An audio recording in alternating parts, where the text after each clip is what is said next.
With the cost of living skyrocketing, more Kiwi families are looking for a cheaper life in the regions, but then worry about what impact this may have on their kids' education.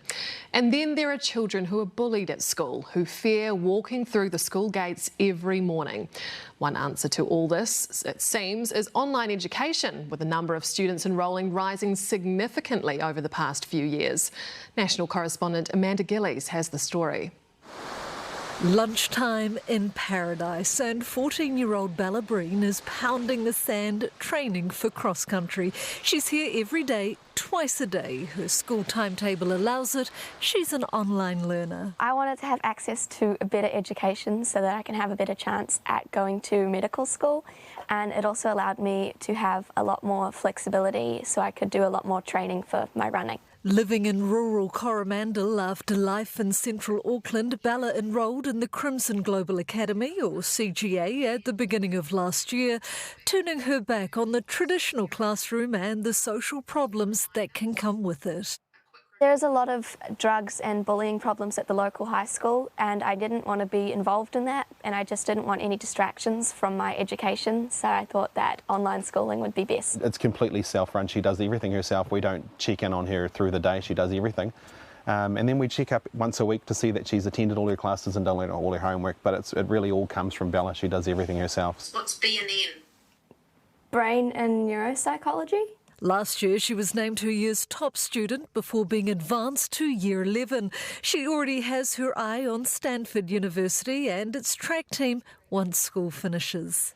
Yeah, I've wanted to go to Stanford Medical School since I was like 7. Yeah. Jade Skeets is proof that's achievable. I was just ecstatic. The 18-year-old is from the small Northland town of Kerikeri, but she's just been accepted into both the Georgia Institute of Technology and Ivy League Columbia University in America, having just completed her CGA high school education online, among the first in the country to do so. She thrived. You have really small classes, so it's really easy to connect with your classmates and teachers, and I think you kind of get a level of discussion and engagement which it's kind of like unparalleled compared to normal classroom. A growing number of Kiwi students are enrolling in online high schools, with a growing number of school options available, including 2 just approved to use the Cambridge International Curriculum. Here are some of the stats. In 2020, the Correspondence School had 23,000 students. 2 years later, it increased to 28,000.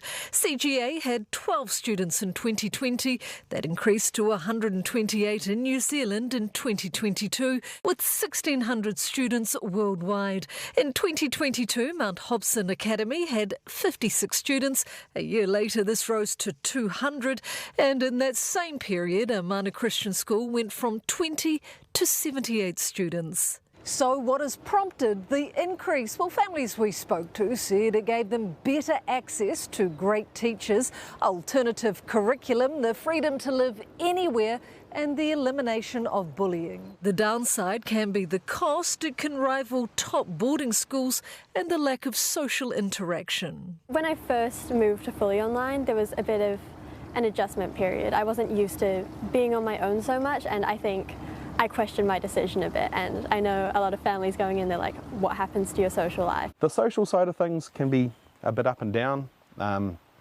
We try to get her to as many of the CGA events as we can, but we live a long way from a major centre. So does the Education Minister support the growth of online schools? I support choice in the education system for sure, but it's really important that we make sure that we are ensuring the quality of that education. And so we'll be taking a close look to make sure that that is the case. The Breen family are now selling up and moving to the Gold Coast. Online learning means Bella will miss just 2 days of school. Amanda Gillies, News Hub.